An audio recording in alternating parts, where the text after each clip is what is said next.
Pada kesempatan kali ini saya akan mempresentasikan tentang bioekofisiologi pada filum Echinodermata. Apa itu Echinodermata? Echinodermata merupakan hewan yang umumnya memiliki ciri morfologi yang berkulit duri. Jika terdapat Echinodermata di suatu perairan, maka air yang menjadi tempat hidupnya sudah bisa dikatakan jernih dalam kondisi yang tenang. Adapun kelompok utama filum Echinodermata ini yang terdapat 5 kelas. Yang pertama itu ada bintang laut, bintang mengular, landak laut, lili laut, dan teripang laut.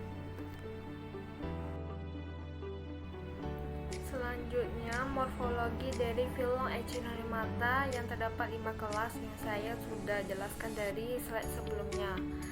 Yang pertama itu ada bintang laut. Ciri morfologinya itu pada bagian kulit ditutupi oleh duri halus, kemudian umumnya memiliki 4-5 lengan, kemudian bentuk tubuh yang tipis dan pipi, kemudian bagian dorsa terdapat madreporite dan anus, kemudian pada bagian ventral terdapat mulut dan kaki tabung pada setiap lengannya. Yang terakhir memiliki warna yang unik seperti pada Asterias sp dan Nophaguena sp.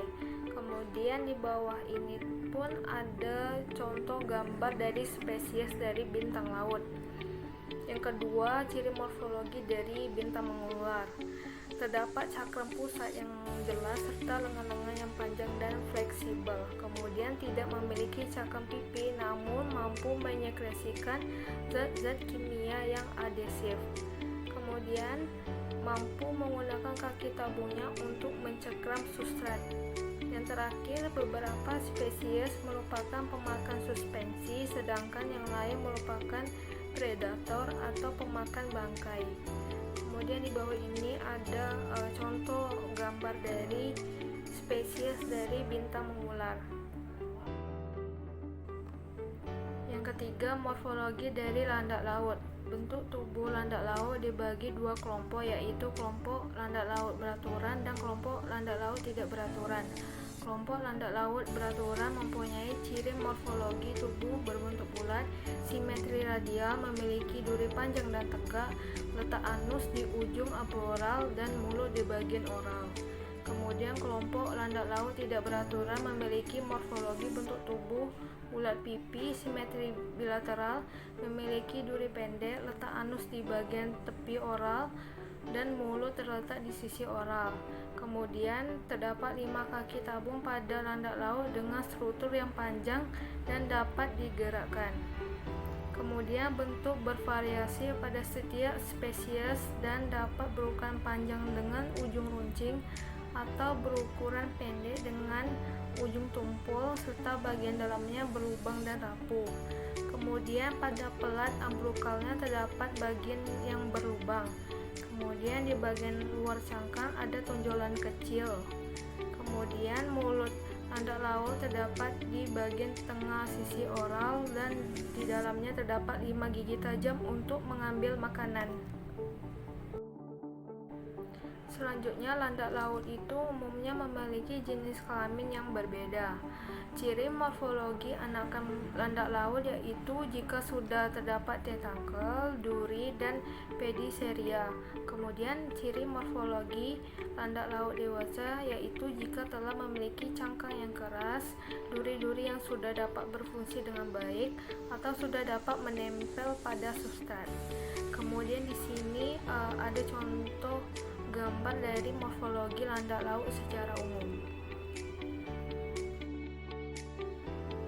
Yang keempat, morfologi dari teripang. Ciri morfologi pada teripang ini tubuh yang berbentuk silindris memanjang dengan garis oral dan aboral sebagai sumbu yang menghubungkan bagian anterior dan posterior. Kemudian mulut teripang dikelilingi oleh tetangga lengan peraba yang kadang-kadang bercabang-cabang. Kemudian struktur tubuh Echinodermata tidak jelas pada bentuk luar teripang, namun kerangka luar tubuh teripang terdapat kerangka bentuk jarum atau keping-keping kecil berkapur yang mikroskopis dan dan tersebar di dalam jaringan tubuhnya. Kemudian tubuh teripang umumnya berbentuk ulat panjang atau silinder sekitar 10-30 cm dengan mulut pada salah satu ujungnya dan anus pada ujung lainnya. Kemudian sistem pencernaan hewan ini terdiri dari mulut, faring primitif, esofagus, perut muskular, sternum, dan muskular rectum. Pada beberapa spesies teripang ada yang tidak memiliki esofagus dan perut. Kemudian pada bagian rektum terdapat otot yang melekat rektum ke permukaan dalam dinding tubuh. Yang terakhir, otot ini juga berperan dalam sistem respirasi. Kemudian di bawah ini itu ada gambar anatomi teripang laut. Morfologi dari lili laut. Bentuk tubuh dan penampilannya menyerupai tanaman lili atau pakis. Kemudian tubuh dilindungi oleh lempeng kapur berbentuk perisai. Kemudian mulut dan anus terletak di sisi yang sama, yaitu di sisi oral.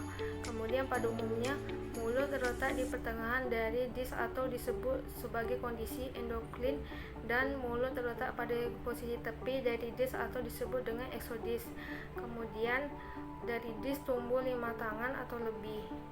Kemudian percabangan tangan bisa berupa percabangan ganda atau semi ganda atau berupa percabangan tidak beraturan, sehingga pada kenyataannya lili laut ini mempunyai lebih dari 10 tangan, biasanya berkisar antara 10 sampai 200 tangan. Yang terakhir, di sepanjang tangan terdapat sistem reproduksi dan sistem pembuluh air. Pada dasar dis atau sisi abdomen terdapat kaki cengkram atau cirrus. Kemudian gambar di bawah ini jenis Cumatus meneti dari spesies lili laut.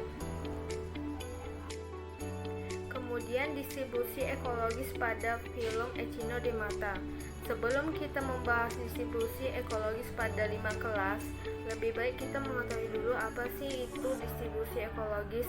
Distribusi ekologis itu merupakan proses atau pola penyebaran spesies yang berkaitan erat hubungannya dengan habitat atau kondisi lingkungan mereka. Distribusi ekologis pada bintang laut ini cukup unik karena banyak ditemukan melekat di substrat atau di terumbu karang. Beberapa jenis bintang laut ada yang hidup berkelompok dan ada juga yang menyendiri.